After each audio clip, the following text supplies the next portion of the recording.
अगर आप भी एक पेरेंट हैं और आपको भी अपने बच्चे के एग्जाम को लेकर एंजाइटी होता है, तो ये वीडियो आपके लिए हेल्पफुल हो सकता है। वीडियो को अंत तक पूरा देखिए।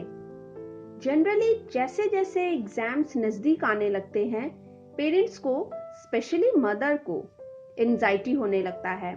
सारा दिन घर में एग्जाम की ही बातें होती हैं।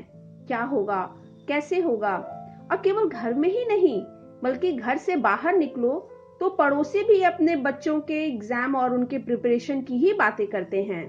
मतलब पेरेंट्स इतना स्ट्रेस लेते हैं कि घर के माहौल को एग्जाम के स्ट्रेस से भर देते हैं।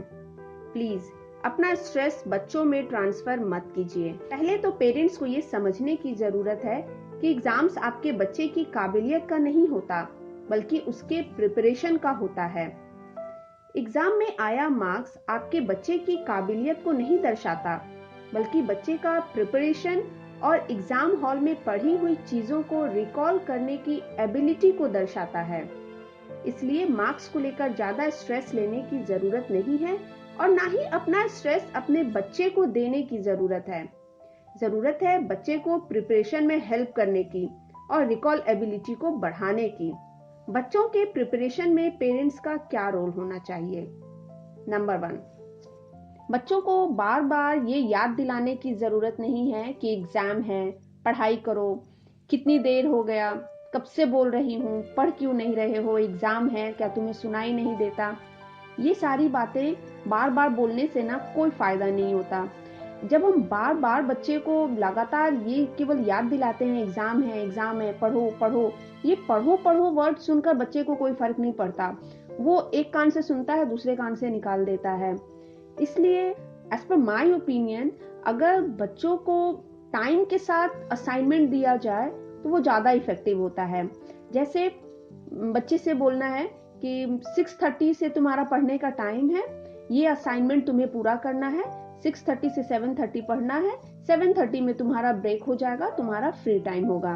तो जैसे ही बच्चा वो जो फ्री टाइम, ब्रेक टाइम सुनता है ना, उसके अंदर ना इंटरेस्ट लग जाता है और फिर वो 6:30 से 7:30 जो भी टाइम या जो असाइनमेंट आप उसको देते हैं कि एक पर्टिकुलर असाइनमेंट ये तुम्हें इस टाइम में पूरा करना है, बच्चे का इंटरेस्ट बढ़ता है। वो जो ब्रेक होता है ना, वो जो फ्री टाइम, वो उसके दिमाग में कहीं ना कहीं दौड़ता है और वो जो टाइम आपने उसे असाइन किया है उसमें वो अपना असाइनमेंट सिंसियरली पूरा करने की कोशिश करता है।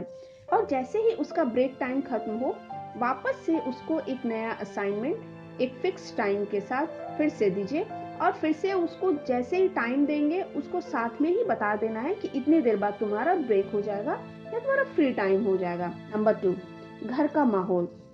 एग्जाम के दौरान और एग्जाम के पहले जो प्रिपरेशन का टाइम है, इस दौरान घर का माहौल स्ट्रेस फ्री होना चाहिए। घर का माहौल, एटमॉस्फेयर एकदम खुशनुमा होना चाहिए, क्योंकि अगर स्ट्रेस होगा तो वहां पढ़ाई नहीं हो सकता। इसलिए आप स्ट्रेस मत लीजिए और अपना स्ट्रेस बच्चे को मत दीजिए। और स्ट्रेस दूर करने का सबसे अच्छा तरीका है हंसना।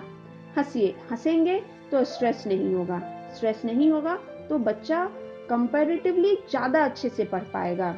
3, बच्चे को एकदम से आइसोलेट नहीं करना है। कुछ पेरेंट्स होते हैं जो एग्जाम से कुछ दिन पहले ही बच्चों को एकदम से अलग थलग कर देते हैं।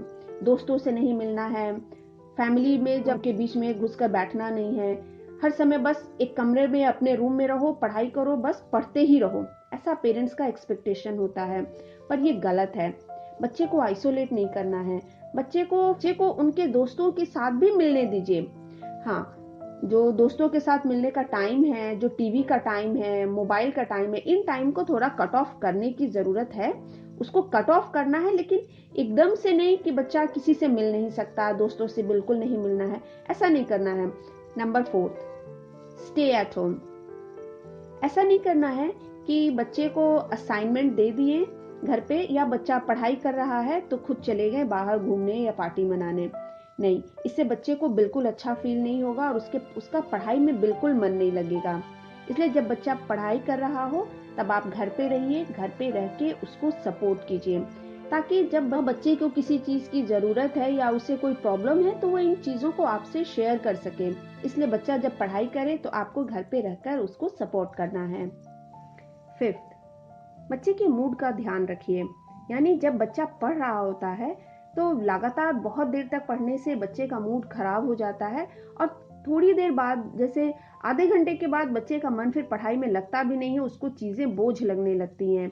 तो इस कंडीशन में आपको बच्चे के मूड का ध्यान रखना है। और बच्चे के मूड का ध्यान रखने के लिए सबसे अच्छा चीज है कुछ ऐसा चीज जो खा के उसका मूड ना एकदम से अच्छा हो जाए, उसको हैप्पी हैप्पी सा फील हो। ये जैसे जेम्स दे सकते हैं बीच में, या उसको फिंगर फ्राइज दे सकते हैं, सिंपल पोटैटो चिप्स भी दे सकते हैं। कुछ भी जो बच्चे को पसंद हो, जो खाकर बच्चे का मूड अच्छा हो जाता है।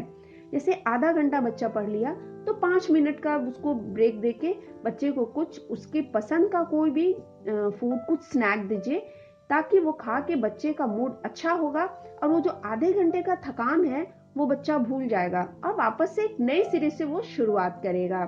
लास्ट पॉइंट, जब बच्चा थका हो या जब उससे नींद आ रही हो तब उसको पढ़ने के लिए मत बोलिए। यानी किसी भी वजह से अगर बच्चे का मूड चिड़चिड़ा है और वो बिल्कुल भी पढ़ने के मूड में नहीं है, तब उस समय आप बच्चे को पढ़ने के लिए ज्यादा इंसिस्ट मत कीजिए। मतलब एग्जाम को एग्जाम ही रहने दीजिए, स्ट्रेस का पहाड़ मत बनाइए।